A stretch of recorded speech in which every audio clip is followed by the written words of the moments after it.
నారాయణ ఆది నారాయణ. ఓం నారాయణ ఆది నారాయణ ఛానల్ను ఆదరిస్తున్న గురు బంధువులకు స్వాగతం, సుస్వాగతం.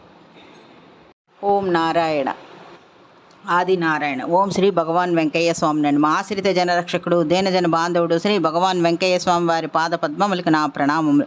సమస్త సగుణ రూప నిర్గుణ రూప గురుదేవుల పాద పద్మములకు నా నమస్సుమాంజలి. శ్రీ భగవాన్ వెంకయ్య స్వామి వారి దివ్యానుగ్రహం పొందిన కుటుంబంలో చల్లా యానాదిరెడ్డి గారి కుటుంబం ఒకటి. వీరిది బ్రాహ్మణపల్లి గ్రామం, కలువాయి మండలం, నెల్లూరు డిస్ట్రిక్ట్. శ్రీ భగవాన్ వెంకయ్య స్వామి వారిని శ్రీ భగవాన్ వెంకయ్య స్వామి వారిని ఎంతో కాలం సేవించుకున్న ధన్యజీవులు వీరు. ఈనాటి దివ్యానుభవం శీర్షికలో వీరి దివ్యానుభవంలో స్మరించుకుందాం.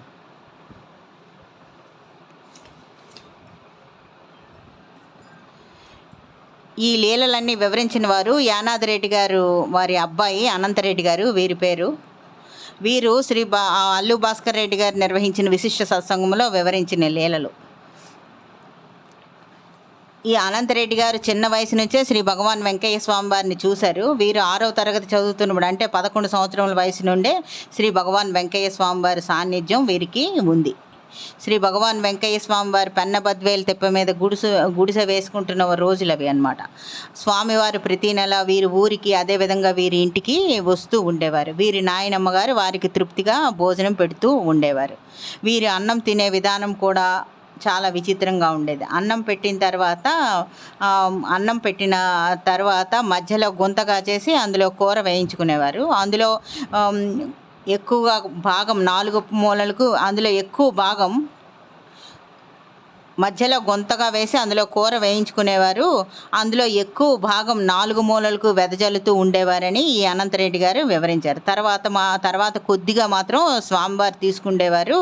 తిన్న తర్వాత నీరు తాగేవారు. ఆ నీరు కూడా దోసెట్లో పోయించుకునేవారు. ఎక్కువ నీళ్లు వేళ్ల సందు నుంచి కిందకు పడుతూ ఉండేవారు. కొద్దిగా నీళ్లు మాత్రం తాగేవారు స్వామివారు అని ఈ అనంతరెడ్డి గారు వివరించారు. అలా చేస్తూ ఉన్నప్పుడు శ్రీ భగవాన్ వెంకయ్య స్వామి వారిని వీరు ఈ అనంతరెడ్డి గారు ఇలా అడిగారు, స్వామి అన్నం అంతగా వెదజల్లుతున్నవే, ఎందుకు అలా చేయడం అని అడిగారు ఇతని అనంతరెడ్డి గారు స్వామివారిని. అప్పుడు స్వామి ఇలా అన్నారు, అయ్యా కోటి జీవరాశులు ఎదురు చూస్తుండయ్యా అని అన్నారు శ్రీ భగవాన్ వెంకయ్య స్వామివారు. శ్రీ స్వామివారికి నిప్పు, నీరు, దారం, అగ్నిగుండము చాలా ప్రేమించేవారని వీరు చెప్పారు. ఎక్కువగా వేలి ముద్రలు వేయడం చేసేవారు. అప్పుడప్పుడు తంబూరా మీటేవారు. ఎక్కువ కాగితాల మీద 2 చేతులతో వేలి ముద్రలు వేస్తూ ఉండేవారు. పేపర్లకి ఇరువైపున వేసేవారు. అలా రోజుకి ఎన్నో పేపర్ల మీద వేస్తూ ఉండేవారు. అసలు వేలి ముద్రలు ఎందుకు వేస్తున్నారో ఇప్పటికీ మాకు తెలీదు అని అనంతరెడ్డి గారు వివరించారు. దాని విలువ తెలియక వీరు పుస్తకాలకు అట్లుగా వేసుకునేవారు అన్నమాట. అలా జరిగిపోతూ ఉండేది. ఆరోగ్యం బాగా లేకుండా వచ్చిన వారికి స్వామివారి దగ్గరికి వచ్చేవారికి దారాలు కట్టేవారు స్వామివారు. సాయంకాలం అవ్వంగానే తెల్లవార్లు అగ్నిగుండం వేస్తూ ఉండేవారు. అలా ఆ క్రమంలో రోజు, అంటే తెల్లవార్లు రాత్రిపూట అగ్నిగుండం వేసి ఆ క్రమంలో ఒకసారి వీరి ఇంటికి వచ్చినప్పుడు జరిగిన లీల ఇలా ఉందన్నమాట. ఆ రోజు రాత్రి అగ్నిగుండం వేసుకొని కూర్చున్నారు. ఆ టైంలో ఒకరు రాత్రి వేళ వీరి నాయనమ్మ గారు బయటికి వచ్చి చూశారు. అప్పుడు చూసేటప్పటికి శ్రీ భగవాన్ వెంకయ్య స్వామి వారు అగ్నిగుండంలో పెద్ద ముద్దులు వేసి దగదగా మండుతున్న అగ్నిగుండంలో కాళ్ళు చేతులు కూడా పెట్టేశారనమాట. అవి ఇనుము కాగినట్లు ఎర్రగా కాగిపోయాయి. వీరి నాయనమ్మ గారు చూసి కంగారు పడి ఇలా అడిగారు, స్వామి ఏమిటి మీరు చేస్తున్న పని అని అన్నారు.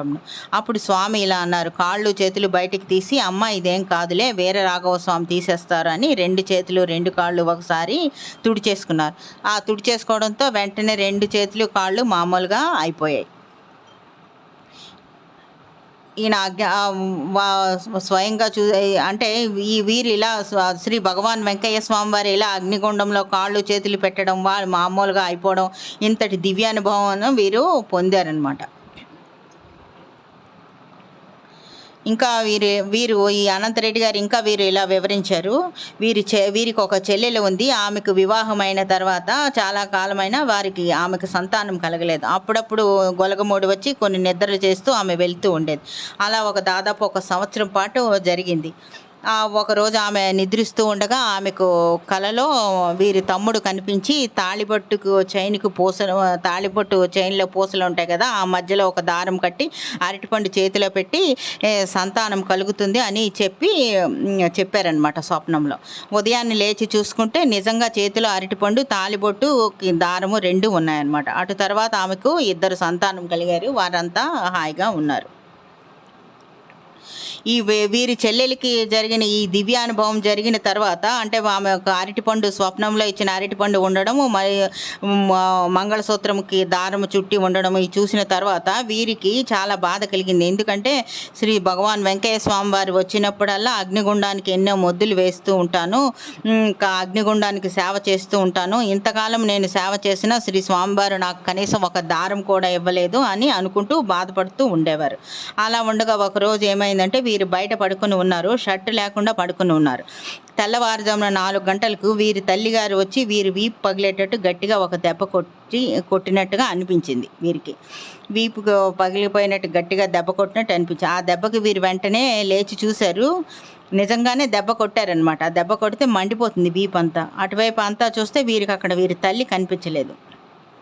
కానీ వీరి చేతికి మటుకు ఒక తెల్లదారం, ఒక ఎర్రదారం 3 చుట్లుగా చుట్టి పొడవునా అలా చుట్టేసి అలా వదిలేశారనమాట. ఎర్రదారం, తెల్లదారం, కానీ ముడి వేయలేదు. తర్వాత వీరు లేచారు. వెంటనే లేచి ఇంట్లోకి వెళ్ళి చూశారు. ఇంట్లో చూస్తే ఇంట్లో వీరి తల్లి లేరు. వీరు పక్కనే ఉన్న వీరి మేనత్త గారి ఇంట్లో వెళ్ళి ఆమె పడుకున్నారనమాట. అక్కడికి వెళ్ళి ఆమె తల్లిని అడిగారు, ఎందుకమ్మా నన్ను అలా కొట్టావు అని అడిగారు తల్లిని. అప్పుడు ఆమె ఇలా అన్నారు, ఒరే నేనెప్పుడు కొట్టానురా, అలా కొట్టింది భగవాన్ వెంకయ్య స్వామి వారు, నీ చేతికున్న దారం ఆయన ఇచ్చిందే అని అన్నారు. తెల్లవారిన తర్వాత ఊరు వారంతా జనమంతా వచ్చి ఇవి చూశారు. ఈ దివ్యానుభవంలో వారికి ప్రసాదించిన దారాలను చూశారనమాట. ఇదంతా శ్రీ భగవాన్ వెంకయ్య స్వామి వారి మహిమ అని ఆనంద ఆశ్చర్యాలకి లోనయ్యారు అందరూ.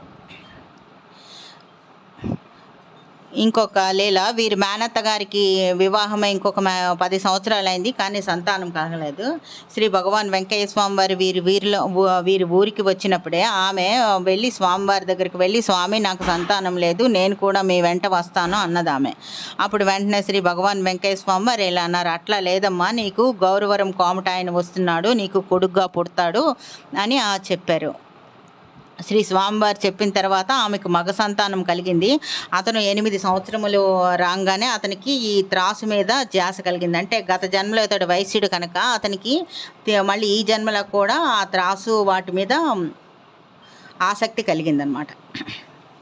తర్వాత స్వామివారు ఇంకొకటి అన్నారు, ఈ ఇంటి మీద తీగలు ఆ ఇంటి మీదకు, ఆ ఇంటి మీద తీగలు ఇంటికి ఏర్పడతాయి అన్నారు. అది వాళ్ళకి అర్థం కాలేదు అప్పుడు. అటు తర్వాత వీరి మేనత్త కొడుక్కి వీరి చెల్లెల్నిచ్చి వివాహం జరిపించారు. తీగలు రావడం అంటే అదే అని అప్పుడు వీరికి అర్థమైందనమాట.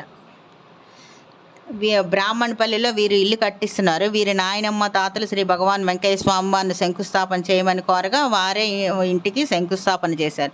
డబ్బు ఎలాగ స్వామి అని స్వామివారికి విన్నవించుకున్నారు. అప్పుడు స్వామి ఇలా అన్నారు, అమ్మ వాళ్ళే వచ్చి ఇస్తారు అన్నారు, నీకు ఇబ్బంది ఉండదు అని స్వామివారు చెప్పారు. అలాగే వీరికి తెలిసిన వాళ్ళు వారిని అడగకుండానే వారంతటా వారే ఇంటికి వచ్చి డబ్బు తెచ్చి ఇచ్చారనమాట. ఎలాంటి ఇబ్బందులు లేకుండా ఇల్లు కట్టించేశారు.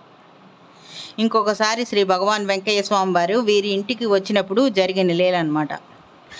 ఒక రోజు రాత్రి వీరి కొత్త ఇల్లు కట్టుకున్నారు కదా, కొత్త ఇంటి పైన డాబా పైన భగవాన్ వెంకయ్య స్వామి వారు కూర్చున్నారు. వీరి తండ్రి గారు యానాదిరెడ్డి గారు అర్ధరాత్రి ఎద్దులకి మేత వేయడానికని లేచి బయటికి వచ్చారనమాట. మిద్దె పైన ఉన్న భగవాన్ వెంకయ్య స్వామి వారు అప్పుడు ఎద్దులకి మేత వేయడానికని లేచి వచ్చారు. ఆ టైంలో స్వామివారి పైన వీళ్ళు డాబా పైన ఉన్నారు కదా, అప్పుడు స్వామివారు ఇలా అరుస్తున్నారు, తిరువళ్ళూరు వీరరాఘవ స్వామి, కంచి వరదరాజ స్వామి, తిరుమల వెంకటేశ్వర స్వామి, పెంచల నరసింహస్వామి, నెల్లూరు రంగనాయకులు అంటూ పిలుస్తున్నారు స్వామివారు.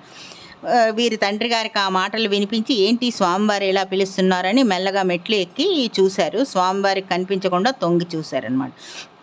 అక్కడ శ్రీ భగవాన్ వెంకయ్య స్వామి వారి పక్కన ఈ దివ్య పురుషులందరూ తెల్ల గుడ్డలు ధరించి కూర్చున్నారు స్వామివారి దగ్గర.